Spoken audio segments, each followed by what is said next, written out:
আপনারা সবাই দেখেছেন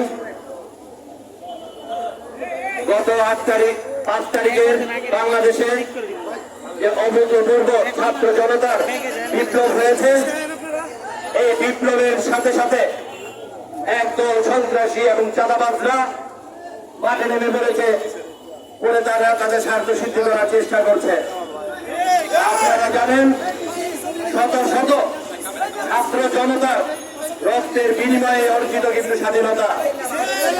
আমি আমার প্রিয় ভাই আমানতকে হারিয়েছি, সে সাথে বাংলাদেশে স্কুল কলেজ পড়ুয়া অনেক ছাত্র যারা আমাদের সন্তান, আমাদের ছোট ভাই তুল্য, তারা তাদের জীবনের বিনিময়ে শাহাদাত বরণের মধ্য দিয়ে এই ব্রিটিশ সরকারকে হটিয়েছে।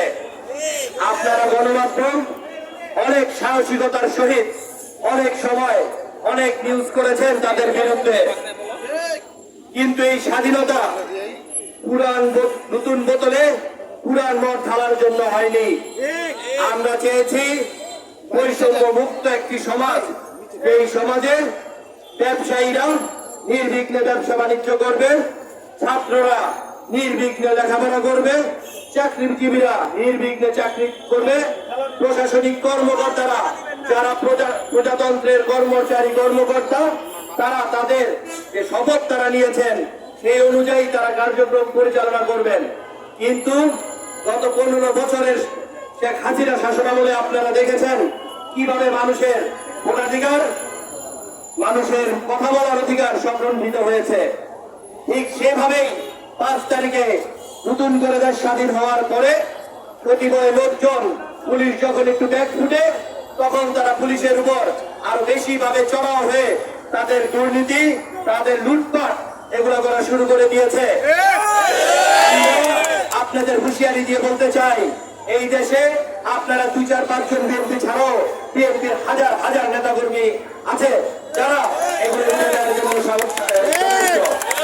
আমি পুলিশ সুপার মহোদয়ের কাছে আহ্বান জানাবো, 5 তারিখের পর থেকে আমরা কারা অক্লান্ত পরিশ্রম করে থানা সহ উপজেলা থেকে শুরু করে সরকারি স্থাপনাগুলো আমরা রক্ষা করার জন্য চেষ্টা করেছি, আর কারা এই শহীদের রক্তের উপর দাঁড়িয়ে রত্ন নৃত্য করেছে, লুটপাট করেছে, আমার দলের ভাবমূর্তি নষ্ট করার চেষ্টা করেছে, তাদের আইনের আওতায় আনা হোক।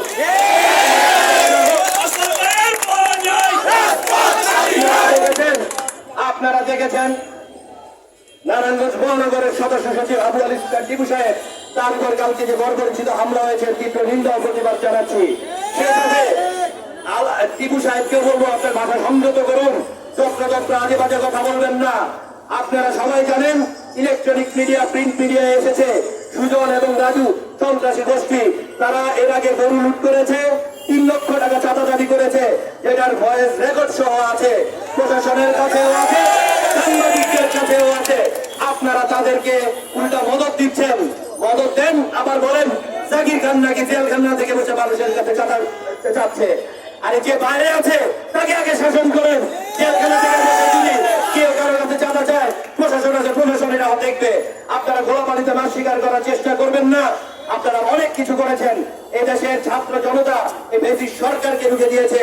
আপনাদের মতো চাঁদাবাজদের, আপনাদের মতো টেন্ডারবাজদের, আপনাদের মতো মামলাবাজদের প্রতিষ্ঠিত করার জন্য রক্ত আপনারা জানেন বিগত সময় অনেকগুলো হত্যা মামলা দেওয়া হয়েছে।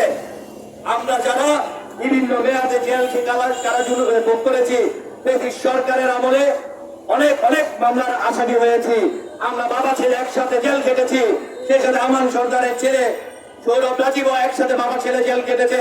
ছাত্র দলের সাবেক সহসভাপতি তার নামে ফতুল্লা তারা হত্যা মামলা দিয়েছেন। আপনারা উপজেলা স্বেচ্ছাসেবক দলের রানিং কমিটির যুগ্ম আহ্বায়ক বক্তারের নামে আপনারা হত্যা মামলা দিয়েছেন। তাদের যেখানে পাচ্ছেন যাদের সাথে আপনাদের তালমিল হয় না তাদের বিরুদ্ধে মামলা দেন। ভাই, এটা কোন ধরনের রাজনীতি? রাজনীতি করেন, কর্মী বান্ধব হওয়ার চেষ্টা করেন। আজকে যদি পথ না থাকলেও হাজার হাজার নেতাকর্মী ইনশাল্লাহ পিছনে হাঁটে, ইনশাল্লাহ হাঁটবে। আর আপনাদের আজকে কমিটি চলে গেলে রিক্সায় উঠার লোক পাবেন না। সুতরাং সাবধান হয়ে যান।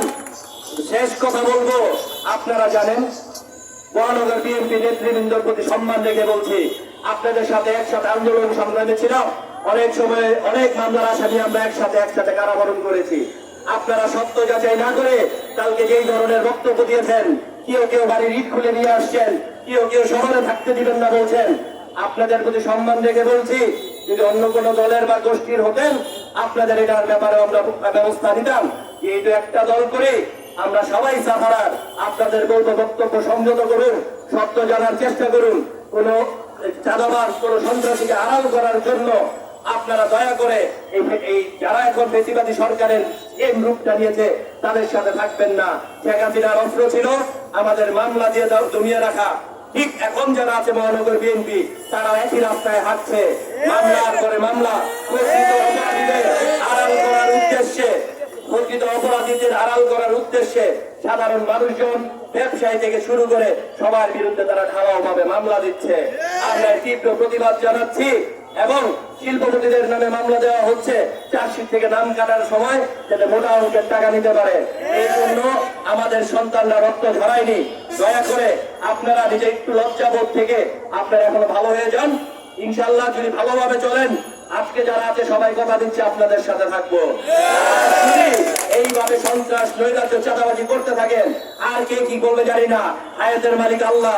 আমি কাউসার, আবুল কাউসার আশা ইনশাল্লাহ আপনাদের বিপক্ষে প্রতিটা জায়গায় প্রতিরোধ করে তুলবো। খোদা হাফেজ। বাংলাদেশ জিন্দাবাদ। বাংলাদেশ জাতীয়তাবাদী দল জিন্দাবাদ। রাষ্ট্রপতি জিয়াউর রহমান অমর হোক। তারুণ্যের অহংকার তারেক রহমান জিন্দাবাদ। বেগম খালেদা জিয়া জিন্দাবাদ। ধন্যবাদ সবাইকে। আসসালামু আলাইকুম।